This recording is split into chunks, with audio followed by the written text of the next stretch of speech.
시민 여러분 안녕하십니까? 오늘 성남시 아성구구 임해 1동, 임해 2동, 삼평동 지역구를 두고 계시는 성남시의회 이준배 더불어민주당 대표위원과 영상 인터뷰를 진행하겠습니다. 오늘 인터뷰는 성남 언론사 대표협회 기자들과 함께 하는데요. 저는 사회를 맡은 총무 홍명기 기자입니다. 인터뷰를 시작하겠습니다. 이준배 대표위원님 안녕하세요. 네, 안녕하십니까. 네. 곧바로 질문 들어가겠습니다. 먼저 성남 시민과 지역구 주민들한테 인사 말씀을 해주시죠. 네, 안녕하십니까. 성남시의회 더불어민주당 대표의원을 맡고 있는 이준배입니다. 오늘 이제 개엄 1주년을 맞이하게 됐는데, 우리는 민주주의, 새로운 민주주의와 사회대의 개혁이라는 그런 과제를 맡고 있습니다. 또한 민생은 상당히 좀 어려워졌고, 그리고 지역경제, 이런 부분에서는 많은 어려움을 겪고 있습니다. 그럼에도 불구하고 우리 국민들은 비상계엄을 촛불혁명으로 이뤄냈고, 새로운 민주주의를 이뤄내는데 함께했습니다. 우리나라는 어려울 때마다 우리 국민들께서 직접 나서서 민주주의를 실현했고 이뤄냈던 저력이 있습니다. 우리 국민들께서는 이러한 국민의 저력을 우리가 함께 정치권에서도 뿌리 삼아서 사회 대개혁을 이루고 그리고 세계 경제 강국으로 발전할 수 있는 그러한 기회를 만들기 바라겠습니다. 그리고 우리 성남시의회에서도 민생과 지역 경제를 더 챙기고 우리 시민이 행복한 삶을 누릴 수 있도록 최선의 노력을 다하겠다는 말씀을 드리겠습니다. 오늘 이렇게 또 기자 간담회 초청해 주신 언론인 여러분들께 먼저 감사하다는 말씀드리고 인사말을 가름하겠습니다. 네. 두 번째 질문입니다. 시의회에서 임기 마지막 개인이 2020년 12월이 되었습니다. 그동안 임기 중에 추진해 오신 공약은 어느 정도 이행이 되셨는지요? 그리고 가장 의미 있다고 생각되는 것은 무엇이 되겠는지요? 몇 가지 실행 사례를 들어서 말씀을 좀 해주시고 임기 마지막 해인 2026년도에 실행될 수 있는 것은 무엇이 있는지 좀 말씀해 주십시오. 조례를 중심으로 해서 말씀해 주시면 좀 편하겠네요. 네, 공약은 많이 했었고요. 뭐 지역 공약들이 있는데 우선은 조례를 중심으로 해서 좀 먼저 말씀드리면 우선 이제 ESG 관련된 조례를 제정해가지고 네, 환경에 대한 우리가 환경 그리고 지배구조 이러한 부분에 있어서 ESG 관련한 조례를 제정을 했는데 이게 어느 정도는 뭐 정착화가 돼가고 있는 것 같습니다.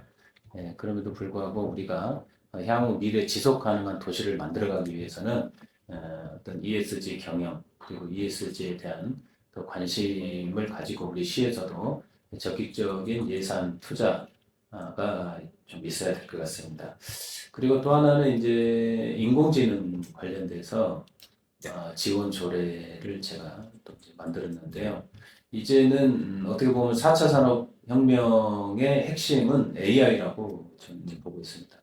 그리고 아마도 우리 이재명 정부에서도 내년도에 AI 관련된 예산을 100조 이상 이렇게 하고 펀드도 뭐 한 5년간 500조 원을 조성하겠다. 이런 계획들이 있거든요.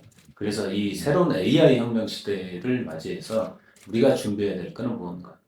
이것을 우리 성남시가 준비해야 되고 그 부분에 있어 성남시의회에서도 함께 해야 하는데 이런 기반을 마련하기 위해서 AI 조례를 제정하고 그리고 우리 성남시에서 조금 더 뒷받침될 수 있는 이러한 노력들이 필요하겠다 해서 보람도 느끼지만 많은 책임감도 느끼면서 앞으로 좀 더 신경 쓸 수 있도록 하겠습니다. 지금 추가해서 좀 미흡한 점이 있다고 그러면은 어떤 것들이 있을까요? 이제는 뭐 여러 가지가 있긴 하지만 의회에서 할 수 있는 게 있고 또 시에서 할 수 있는 부분들이 있는데 시에서 행정행위를 할 때 조금 적극적이지 않는 부분들이 있어가지고 어떤 이제 공약에 관련돼서 좀 아쉬움이 있다 이제 이런 부분들이 있고요. 다만 이제 우리 의회에서도 이번 9대 의회가 정말 여야가 정쟁을 많이 하고 뭐 이렇게 있는 상황 속에서 우리가 현실적으로다가 조례라든지 뭐 이런 부분 다수당의 행포라고 이제 우리는 하긴 하는데 뭐 우리가 소수당이라고 해서 뭐 책임이 없는 건 아니죠. 네. 그럼에도 불구하고 막중한 책임감을 가지고 그런 미흡한 부분에 대해서는 조금 더 노력해 나가겠다 이렇게 말씀드리겠습니다. 네. 더불어민주당 대표인으로서 민주당의 공약 이행 정도를 요약해서 말씀을 같이 좀 해주시면 좋겠습니다. 제가 이제 뭐 우리가 공약을 할 때는 지역 현안을 중심으로 이제 이렇게 하거든요. 그래서 이제 꼭 우리가 공약을 했다고 해가지고 저 혼자 다 한 건 아니고 네. 이제 시 정부와 또 지자체와 국가와 정부가 함께 노력을 해서 이제 해야 되는 네. 부분인데 뭐 이거를 좀 다 이제 장황하게 말씀드리기는 그렇고 우선 이제 그 분당 수서간 고속화도로가 이제 완공이 되고 준공이 되고 위에 공원화 사업이 됐습니다. 근데 시민들이 너무나 좋아해요. 지금 이게 이제 한 2년이 좀 돼가는데 그래서 이제 주민들의 그 넓은 공간을 공원으로다가 조성해서 편익을 제공한다는 것은 주민들한테도 매우 기쁜 일이고 매우 만족해하고 있습니다. 그래서 분당 수서간 고속화도로 준공 그리고 소음 저감 시설도 함께 하면서 마지막으로는 이제 공원화 사업을 이렇게 해가지고 공원이 만들어져서 네. 우리 시민들에게 유익하게 이렇게 그 공원으로서의 기능과 역할을 다하면서 제공해주고 있다. 이런 부분에 대해서는 매우 긍정적으로 생각합니다. 그리고 이제 이메일동 이제 행정복합센터가 착공을 했는데 이거는 이제 기존의 행정복지센터의 기능을 넘어서 네. 복합으로다가 이제 지어지는 거거든요. 네. 이것도 이제 제가 공약을 했었는데 또 기공식을 해서 지금 잘 이제 공사가 진행 중이고요. 그리고 이제 여기에는 뭐 그 생활 편익 시설이 많이 들어오죠. 예. 도서관이라든지 아니면 주민들 커뮤니티 공간이라든지 그리고 체육시설 같은 거. 체육시설 그리고 아마 분당구 노인 지회도 이쪽으로 이제 올 예정이고 그리고 이제 농업기술센터도 이제 함께 들어가고 그러니까 행정과 주민 편의시설과 문화 공간이 함께하는 그런 복합 문화 공간으로 행정 복합 문화 센터로 자리매김을 하면 성남에 또 그리고 전국에 좋은 모범적인 사례가 될 것이라고 일단 생각합니다. 그리고 마지막으로는 이제 공약 중에 뭐 8호선 연장 사업이 있는데 이거는 이제 뭐 BC값이 안 나온다고 이렇게 이제 해서 시에서 약간 소극적으로 하긴 했는데 이거는 뭐 BC값 1이 나오면은 좋겠지만 나오지 않더라도 우리가 좀 정치 영역에서 이거를 해결하고 풀어가야 된다고 저는 생각합니다. 그래서 이 부분은 이제 12월에 아마도 예타를 신청할 것 같아요. 그러게 되면은 이재명 정부에서 국토부와 그리고 또 경기도와 협력을 해가지고 이 8호선 사업 모란에서 판교까지 연장되는 이 사업이 잘 추진될 수 있도록 함께 이거는 좀 더 노력해야 될 부분입니다. 그럼 이것도 좀 성과로 남을 만할 것 같습니다. 그렇게 되겠네요.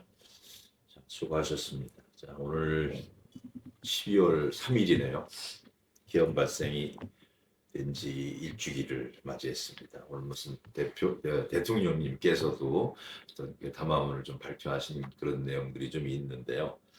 그 지난 1년 동안 많은 변화 속에서 국민들은 없고 정치는 혼란에 빠져 있었고 또 전 국민은 마음이 혼돈해서 헤매는 우리나라였었습니다. 이를 보고 있던 지역 정치인으로서 우리 이 대표 의원님께서는 이런 상황을 어떻게 판단하고 계신지 좀 말씀해 주시죠. 네, 오늘이 딱 비상계엄 1년이 되는 날이네요. 네, 그때 저도 이제 국회로 뭐 달려갔습니다. 우리 지방의원들도 다 갔고요. 이 비상계엄이 선포가 되면 이제 국회도 문 열고 지방의회도 자동 해산이 되는 겁니다. 이게. 그래서 우리 지방의회도 잘못하면 뭐 해산이 될 뻔했고 그렇죠. 그러나 이제 이 부분은 시민의 어떤 촛불을 들고 강력한 저항을 했고 또 우리 국회에서도 여야 국회의원들이 협력해서 이걸 신속하게 계엄 해제를 국회에서 선포함으로 인해서 일단은 개헌을 저지하는데 이렇게 좀 신속하게 할 수 있었다. 이거는 우리 국민들의 촛불 저항이 이 촛불의 혁명이 엄청나게 컸다고 생각을 하고요. 그리고 우리 국회에서 국회의원들이 또 신속하게 본회의장으로 들어가서 함께 저지했다라고 생각을 하고 일단 다행으로 생각하고요. 그리고 이제 우리가 이렇습니다. 이 국민이 준 권한과 권력을 이렇게 남용을 하고 이 잘못 사용하게 되면은 이렇게 위험할 수가 있다라는 저는 그런 메시지를 남겼다고 봅니다. 네. 그런 점에서 우리 국가도 그렇고 지방 정부도 그렇고 이 국민이 시민이 준 권력과 권한은 국민을 위해서 잘 사용해야지 이렇게 무분별하게 계엄 등 이러한 것이 다시는 일어나지 않기를 바라겠고요. 또 하나는 우리가 이제 새로운 시대에 새로운 민주주의의 역사를 썼다 이렇게 생각을 합니다. 물론 총칼은 뭐 이렇게 서로 겨누지는 않았지만은 그런 출혈은 없었지만 우리 시민들의 어떤 민주주의에 대한 그러한 혁명적인 이러한 부분들 그리고 우리가 새로운 민주주의를 향해서 이렇게 가는 시민들의 관심과 또 우리 정치권들의 인식 또 이런 것들이 있었다라고 생각을 하고요. 우리 의회에서도 우리 의원들도 지방자치 어떤 권한과 지방자치 시대에 이러한 부분들이 새로운 풀뿌리 민주주의로 의미 있는 그리고 자리매김할 수 있도록 우리가 그 좀 뭐랄까 시사점을 좀 남겼으면 좋겠다는 생각을 가지고 있습니다. 이제는 이제 성남시의회에서 볼 때 성남시 의회의 현안 문제는 무엇이며 그게 어떤 방향으로 풀어나갈 것이 있는지요. 예, 그리고 국민의힘과의 그 성남시 의회 내에서의 갈등을 발생된 문제들을 어떻게 이제 풀어나갈 것인지 그거에 대해서 좀 말씀 좀 해주시죠. 우리가 이제 현안이 많은데 지금 구조가 풀어갈 수가 없고 제대로 우리 의회의 기능과 역할을 아주 제대로 못하고 있어요. 참 부끄럽고 국민들 앞에서 시민들 앞에서 좀 창피함을 느끼는 대목입니다. 이 부분은 뭐 다수당만 탓할 수는 없는 거고 우리 민주당도 좀 더 어떤 이걸 원만하게 이끌어 갈 수 있는 그런 새로운 방안과 전략들을 구상하고 해야 되는데 좀 아쉬움을 느끼면서 답변 드릴 수 있도록 하겠습니다. 우리가 이제 대의 민주주의이긴 하지만은 우리가 이제 양당 체계에서 여야가 있는데 이거는 이제 시민들이 어쨌든 뽑아준 지방 권력이고 권한인데 이거를 마음대로 사용해서는 안 된다. 방금 전에 말씀드렸지만은 어떻게 그 내란 세력들과 거의 뭐 다를 게 없는 거예요. 이 숫자 한 두 석이 많다고 그래가지고 이것을 뭐 다수당의 횡포로다가 다 해버리는 그러한 그 어떤 지방자치 민주주의는 안 되거든요. 그래서 그러한 부분에 있어서 좀 아쉬움을 느끼고 또 하나는 이제 우리가 이제 보시면 알겠지만은 제가 아마도 민생경제 회복 특별위원회를 한번 구성하자고 제가 한 2년 전에 제안한 적이 있어요. 근데 이걸 다수당에서 이제 부결시키더라고요. 그리고 우리 조정식 의원이 기후위기 대응 특별위원회를 설치하자.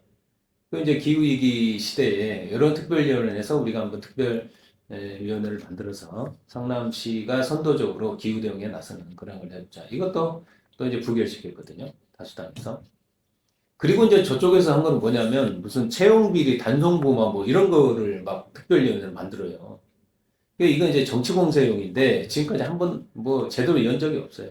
그래서 제가 질타를 했죠. 이제 지난 그 운영위원회 행정감사 때.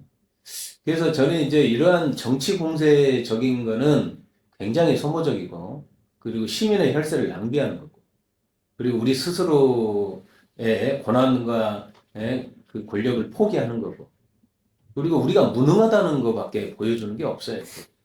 그래서 너무나 안타깝다는 일단 말씀을 드리고 이제 지금에서 여야 구조에서 많이 우리가 민주당의 수적인 열세가 있기 때문에 많은 일을 또 좀 못했다기보다도 아쉬운 점은 많이 있지만은 그럼에도 불구하고 우리는 정부와 또 경기도 도청과 도의회와 국회와 정부와 이 협력을 해서 지역의 현안들을 하나하나씩 해결하는 그러한 좀 사례들을 하고 있습니다. 그래서 더불어민주당 경기도당과 함께 한 적이 있고요. 그리고 우리가 민주당 4개 지역위원회가 있어요. 그래서 수정 중원은 우리가 이제 현역이죠. 김태년, 이수진 국회의원. 그리고 이제 분당 가불은 이광재, 지금 이제 김병욱 전 이제 가 있고.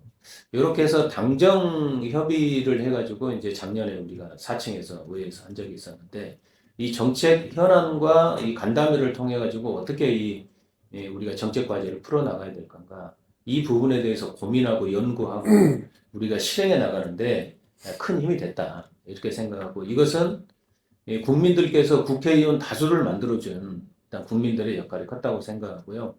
두 번째는 이제 지금 현재 이재명 정부가 들어섰는데 이제 정부 여당, 집권 여당으로서 우리가 또 할 수 있는 일들이 더 많지 않냐 이렇게 생각을 합니다.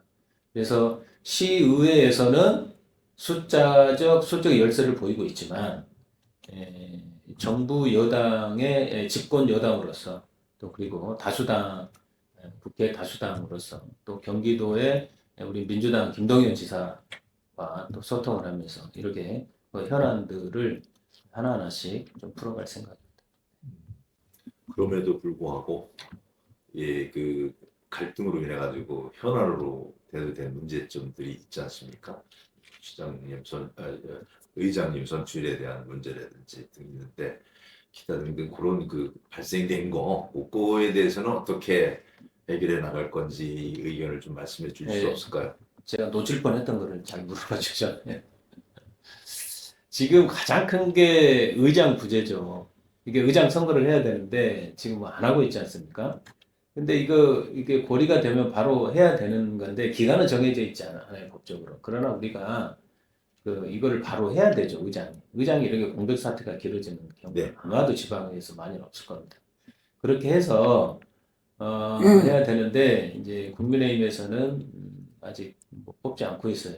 그래서 이제 자기네 내부 사정이 어떻게 되는지는 모르겠지만 이것은 국민을 기만하는 거고 그리고 성남시 의회가 지방의회라는 것을 거의 포기하는 좀 그러한 수준이 아닌가 이렇게 안타깝게 생각을 하고요. 저희가 이제 그 불신임 처리도 하고 또 우리가 이제 의사 일정을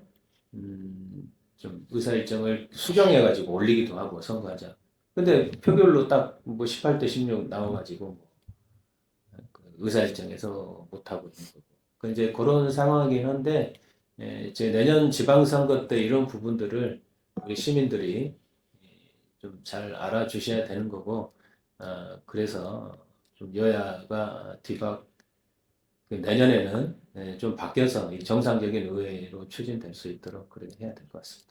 성남 미래도시 전환을 위해서 10대 핵심 정책을 촉구하시는 등 대표의원으로서 성남시의 향후 30년을 결정할 중요한 과제들을 제시하셨습니다. 현재 성남시에서 집행부가 실행해야 할 가장 시급한 현안이나 정책은 무엇인지요? 그리고 이와 다르게 더불어민주당 교섭단체를 이끌면서 생각해온 성남시의 비전과 핵심 정책 방향을 다시 한번 제시해 줍니다. 근데 이 부분은 이제 다 하다가 보면 조금 길 수도 있는데 요약해서 일단 말씀드리면 일단은 또 원도심 재개발과 분당 재건축 관련해서 가장 이슈예요. 지금. 그래서 이 부분은 도시의 미래를 결정짓기도 하고요. 첫째는 두 번째는 이제 주민들이 재산권을 확보하고 행사하는 거기 때문에 주민들의 관심이나 이런 부분들이 너무 많고요. 다만 이제 이때 우리가 행정력을 발휘해 줘야 되거든요. 이 주민들한테 맡겨놓고 주민들이 해와라 하고 그러면은 이제 이게 굉장히 복잡합니다. 이해관계들이 많고 그렇기 때문에. 그래서 이 부분들은 국가도 나서지만 국가에서는 이제 위임 사무를 이제 시에다가 했는데 이러한 재건축 특히 관련해서 예산과 행정적 뒷받침이 돼줘야 된다. 저는 일단 이렇게 생각을 해요. 그래서 분당구청에 그 센터를 개소했더라고요. 재건축 지원 센터. 이건 좀 잘했다고 그랬어요. 제가 신형 질문에도. 그러는데 이 전문 인력이 없어 보니까요. 그리고 늦었지만은 잘했다라고 저는 한 거고. 그럼에도 불구하고 여기에서 예산과 전문 인력이 좀 더 뒷받침이 돼줘야 된다고 봐요. 그래서 인력을 보강해서 각 아파트 단지마다 또 재건축 구역마다 이렇게 해야 되고 우리 전반적인 도시 계획에 맞게끔 추진하기 위해서는 또 거기에 대한 어떤 설계라든지 지원이라든지 방향이라든지 이런 부분에 대해서 적극적인 좀 지원을 해줘야 될 것 같습니다. 그리고 이제 원도심 재개발도 마찬가지고요. 이제 고도 제한 완화 같은 경우도 시에서 많이 해야 되고 국회와 이건 좀 소통해서 해야 될 것 같아요. 국회에서 법안 발의를 하고 있는데 김태년 국회의원이 해놓은 게 있긴 한데 어쨌든 이거는 좀 잘 소통해서 해줘야 될 것 같고요. 그리고 이제 철도 사업이 있어요. 뭐 8호선 연장 남부 광역철도 월판선에 뭐 판교동역을 하는데 있고 또 수강선 야탑 도천역이 있고 뭐 이런 철도 사업들이 있는데 이제는 이 도시가 경쟁력 있게 가려고 그러면은 이 교통인데 교통 중에 철도라고 저는 생각합니다. 그래서 이 철도가 연결이 됨으로 인해서 도시가 시간이 단축되고 도시 간에 연결이 되는 그런 부분들이 필요한데 다른 데만큼 몰라도 우리 성남시에 관련해서는 이러한 철도 계획과 수립 그리고 철도를 통한 도시 경쟁력을 확보하기 위해서는 이 철도 사업들이 돼야 되는데 이게 너무 이것도 소국 행정을 하고 있는 게 있지 않나 이렇게 생각을 해요. 그래서 지난번에 시정 질문 때도 말씀드렸지만 국토부와 국회 그리고 경기도와도 적극적인 협력을 통해 가지고 이거는 철도는 좀 풀어봤으면 좋겠다. 다만 이제 우리가 원인자 부담이라는 예산이 들어가는 게 있어요. 이건 우리 철도 기금을 만들어서 이제 하는 거거든요. 그래서 철도 기금을 만들어가지고 지금 제가 알기로는 한 2천억 정도 되는 것 같아요. 그래서 이 철도 기금을 좀 더 만들고 이렇게 해서 우리가 미래 도시를 향한 철도 기반 도시를 만들어서 시민의 편익과 함께 도시의 경쟁력 이것을 좀 구축해 가는데 철도가 꼭 필요하다. 좀 이렇게 생각하고요. 마지막으로 이제 유유부지 공간이 있고 또 뭐 이렇게 있는데 이 유유부지 공간을 죄송합니다. 유유부지 공간을 어떻게 사용할 거냐 이게 대한 영역을 지난 정부의 은수미 시장 때 했었는데 아직 신상시 정부에서는 여기에 대한 뚜렷한 계획이 없어요. 여기에 대한 계획을 지금 당장 뭐 뭘 하라는 게 아니고 연구 영역이나 우리가 이런 거를 통해 가지고 어떻게 활용할 건지 방안이 좀 나와야 돼야 될 것 같고요.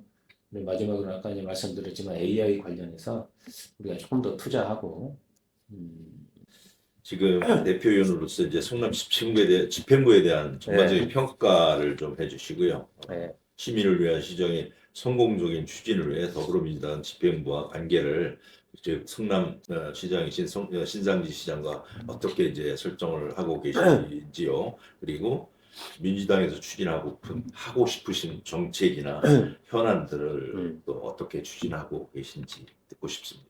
네.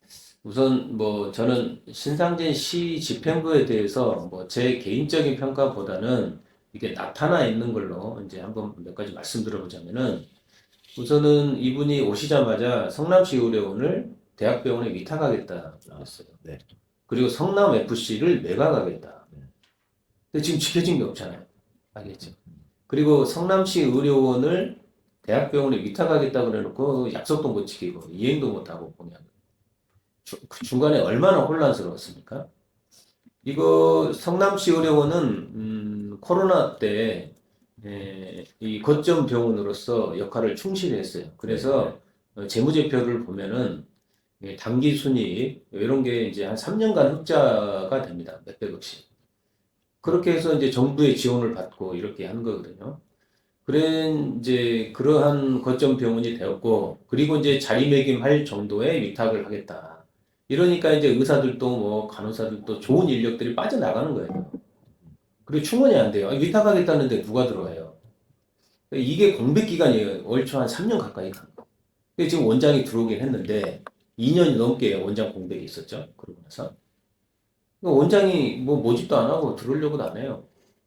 이거는 기회비용을 다 날려버리는 거고 우리가 여기에 손실이 저는 보이지 않게 어마어마하다고 봐요. 이것을 뭐 추후에는 이런 부분 손실된 부분들을 좀 책임을 져야 될 부분들이 있을 것 같아요. 그러니까 처음부터 원장을 해가지고 좋은 원장 갖다가 해놓고 일단은 뭐 살려놓고 경영 악화가 되지 않게끔 해놓고 그리고 의료 서비스를 시민들한테 충실하게 해놓고 그리고 뭐 대학병원 위탁하든지 하면 되잖아요. 이걸 얘기했거든요. 방치하고 뭐하고 2년 넘게 한 번도 안 갔어요. 의료 신상기 시장.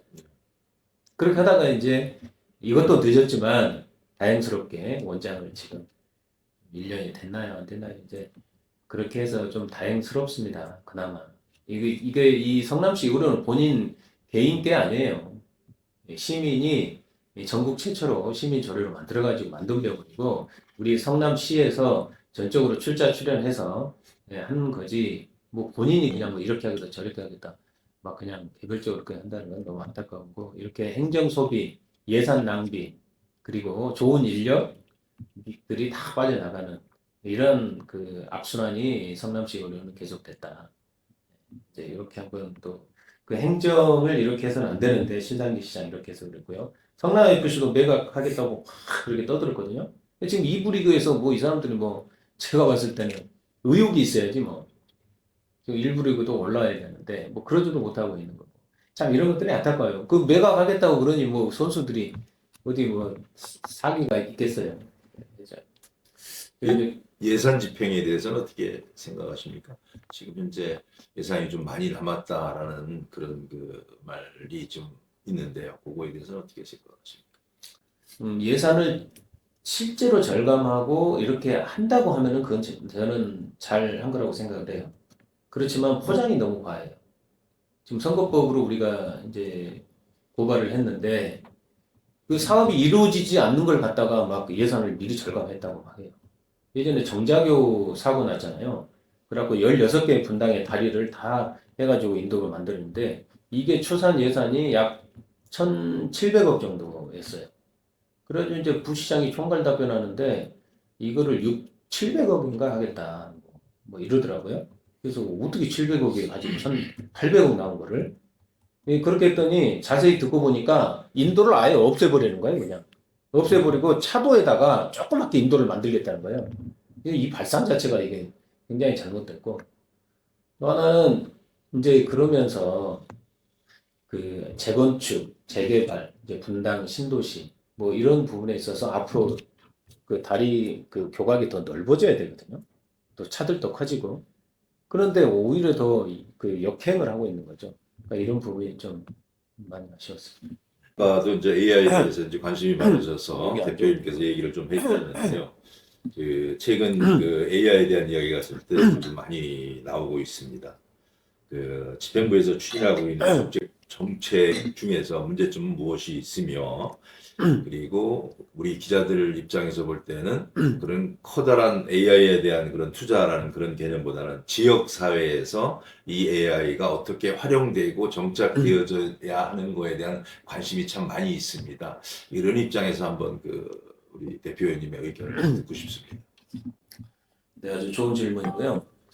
우선은 저는 이제 우리가 행정기관에서 이렇게 봤으면 좋겠어요. 이 AI를 기업들만 관심을 가지고 있어서는 안 되고, 우리 행정부에서도, 행정기관에서도 이걸 적극적으로 활용해야 된다고 보거든요.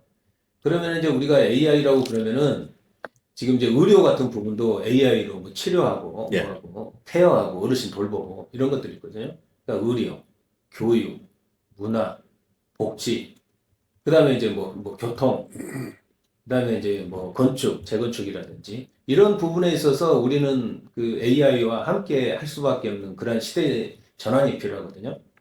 그럼 이런 시대적 대전환에 있어서 AI를 적극 활용하려고 그러면은 기본적으로 AI 센터가 좀 있어야 되고 아니면 연구위원이라든지 그리고 이제 이러한 것들을 우리 그 행정기관에다가 접목시켜서 할 수 있는 것들이 뭔지 일단 연구를 해야 되고 시정연구원에서 하고 있는지 모르겠어요.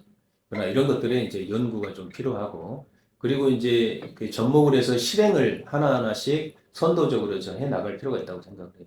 그리고 국가에서도 이렇게 이제 내년도 예산안을 적극 반영을 하는데 우리도 예산을 적극 반영해서 이러한 부분에 있어서 선도적으로 나가야 된다고 생각을 합니다. 그래야 이게 도시 경쟁력 더 돼야 된다고 보고요. 그리고 마지막으로는 이제 그 판교 테크노밸리가 어쨌든 IT 기업으로 해서 지금 뭐 이 판교 테크노밸리만 작년에 한 200조 원의 매출을 올렸거든요. 그리고 이제 기업 수가 약 1,800여 개고 약 9만 명 가까운 종사자들이 있어요. 그래서 판교 테크노밸리는 이 대한민국의 어떻게 보면 경제 산업의 전 핵심이라고 보고요. 4차 산업혁명 그리고 AI 혁명 시대에 이 판교 테크노밸리 2, 3 그리고 오리역에 이제 4 테크노밸리까지 한다고 그러면은 이러한 이제 저 기업들을 첨단 기업들과 함께 우리 시에서도 뒷받침하고 이것을 갖다가 또 AI하고 접목시키는데 우리 시에서도 그런 행정적인 뒷받침이 돼가지고 그 AI 강국으로 가는데 우리 성남시의 역할이 좀 있었으면 좋겠다 이런 기대감을 일단 가지고 있는데 신상지 시장이 여기를 잘했다 잘못했다 그건 따지고 싶진 않고 이건 비전을 제시를 해가지고 AI 시대를 한번 열어가자 이렇게 제안드리고 싶습니다. 지역에서는 그 AI를 지역 사람들이 사용하는 것을 좀 많이 늘려야 된다라는 그런 네. 측면이 있거든요. 그래야지만 그 세계를 리더해 나갈 수 있는 네. 그런 방향이 좀 될 텐데, 혹시 그 지역에서 사용자들이 많이 어떻게 좀 늘어나고, 제대로 깊숙이 활용할 수 있겠느냐 하는 그런 거에 대해서 좀 생각해 보신 건 없으십니까? 네, 좋은 질문이고요. 우선은 그래서 교육이 들어가야 돼요. AI 교육. 우리 아이들서부터 AI 교육이 들어가야 돼요. 학생들부터. 그리고 두 번째는 이제 이거를 이제 활용을 하잖아요. 활용을 하면은 이제 그 현장에서 실습을 통해 갖고 교육이 되는 거예요. 아, 이게 AI구나. 그래서 이제 아까 말씀드렸던 것처럼 의료라든지 복지라든지 예를 들어 스마트 경로다. 뭐 AI로 뭐 막 하는 거예요. 이게 AI구나. 이렇게 하면서 우리가 실생활에서 활용을 하면서 저는 이제 그 교육을 해야 된다고 보고 다만 이제 초등학교, 중학교, 고등학교 이제 이런 분야에서는 이거는 이제 어떤 이론과 함께 실습 교육을 통해 가지고 조금 더 우리가 AI 시대를 맞이하는데 준비를 되었으면 좋겠다는 생각.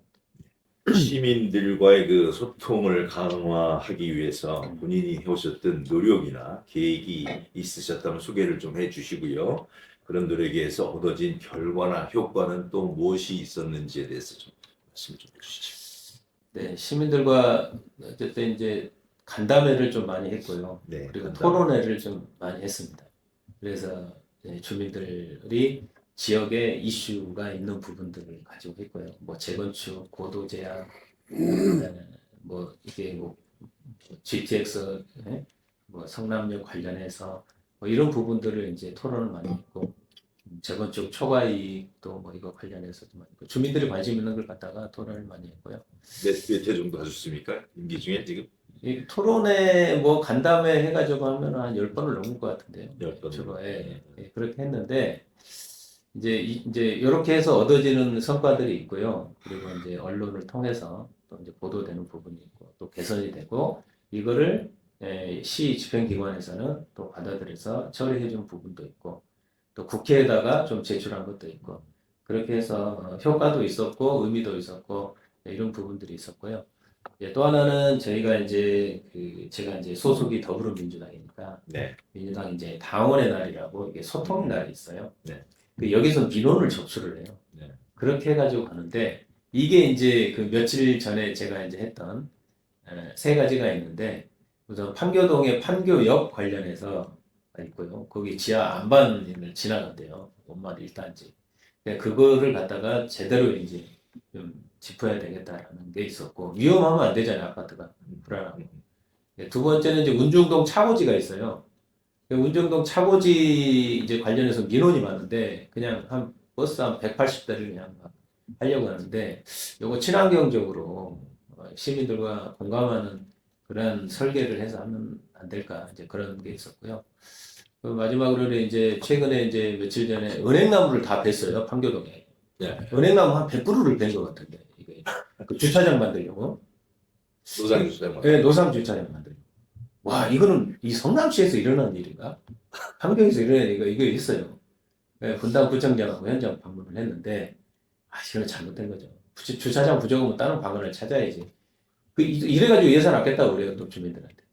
그 예산 주차장 만드는데 얼추 뭐 좀 들어갈 거예요. 몇십억 들어갈 거예요. 한 년당 200만 원 이상 들어간다. 예, 그러니까 근데 이거 주차 뭐 내가 알기로는 뭐 해봐야 뭐저 10여 대 뭐밖에 안 되는 것 같은데 그거 하려고 은행나무를 다 돼요.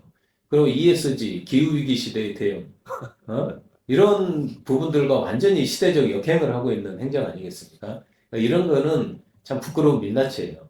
그래서 좀 아쉬움이 있는데 이거를 우리 당원의 날, 소통의 날 이렇게 하면서 이 민원들을 발견을 하게 된 거고 또 주민들과 같이 현장에 나가고 같이 커피집에서 얘기하고 이런 게 좀 기억이 남긴 합니다. 네. 대표님 지금 정치적인 목표나 계획이 있다면 먼저 한 말씀 간단하게 좀. 네, 정치는 저는 시작할 때 이 2009년도에 이제 다시 재결심을 하고 활동을 하고 하게 됐는데 사명이라고 생각을 합니다. 봉사는 자유고 그런 사명감 없이 뭐 이렇게 자리만 유지하려고 하는 것은 안 된다고 생각하고요. 그래서 우리 정치 영역에 있어서 이런 사명감을 가지고 계속 하기 때문에 뭐 두렵지 않아요. 뭐 다 한 번 더 하냐 못 하냐 이 문제가 아니고요.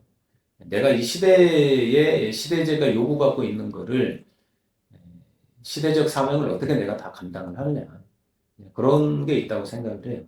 그래서 주어지는 자리, 주어지는 선택, 또 주민들의 선택 이런 선택을 받아가지고 제가 이제 시대 정신을 가지고 함께 할 수 있을 때까지 하려고 하는 게 제 목표입니다. 예. 마지막으로 성남 시민들께 부탁드리고 싶은 말씀이 있으시면 지역분들한테 부탁하는 말씀이 있으시면 해주시죠. 네, 우리 이제 지방자치가 이제 부활한 지가 한 35년 됐거든요. 그래서 우리 지방의회도 성남에서 아마도 91년도부터 했으니까 뭐 35년 가까이 돼가는 것 같습니다. 성남시 의회가 여러 가지 이렇게 어렵고 또 주민과 시민 여러분들한테 이렇게 역할과 기능을 다 못하는 모습을 보여드려서 우선 좀 죄송하다는 말씀을 먼저 드리고요. 그럼에도 불구하고 우리는 법안이나 정책이나 또 현안이나 이런 거에 대해서 각자 해결 방안을 가지고 또 지역구 지역위원회와 또 경기도와 국회 그리고 정부와 함께 이 현안들을 해결해 나가기 위해서 노력을 하고 있다는 점 일단은 말씀드리겠습니다. 마지막으로 이제 우리 주민 여러분들의 어떤 삶의 질 향상을 위해서 또 편익을 위해서 우리가 할 수 있는 게 무엇일까 그런 부분에 대해서 많은 고민을 하면서 법안을 만들고 조례를 제정을 하고 이렇게 하고 있다는 말씀드리겠고요. 어쨌든 마지막으로 이제 민생 경제가 어렵습니다. 그리고 우리 주민들의 그런 건강권 그리고 민생 경제, 지역 경제 활성화를 위해서 최선의 노력을 다하겠다는 말씀 드리겠습니다. 예. 이상으로 성남시의회 이준배 더불어민주당 대표위원과의 영상 인터뷰였습니다. 고맙습니다. 네, 감사합니다.